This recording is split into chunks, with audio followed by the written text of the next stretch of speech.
ஜகாத் ஒரு மனிதனுடைய மறுமையுடைய வாழ்வுக்கு நிறைய விமோசனங்கள். ஒரு மனிதன் ஜகாத்தை சரிவர நிறைவேற்றுவானாக இருந்தால் வறியவர்களுடைய ஏழ்மை நீங்கிவிடும், அனைவர்களும் சந்தோஷமாக வாழ்வார்கள், பக்குர் வறுமை இல்லாமல் போய்விடும்.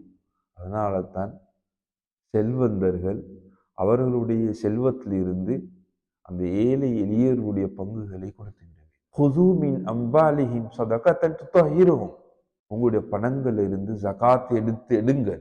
ஜகாத்தை நீங்கள் எடுத்து கொடுப்பீர்களாக இருந்தால் தான் ஏனைய பணங்களும் சுத்தமாகிவிடும். ஹுது மின் அம்வாலிஹிம் ஸதகத்தன் துத்தஹிருஹும்.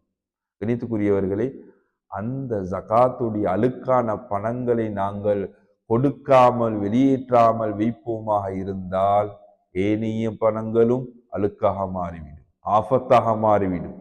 ஜகாத் கொடுப்பதின் மூலமாக இருக்கக்கூடிய பணங்கள் சுத்தமாக்கப்படும், பாதுகாக்கப்படும்.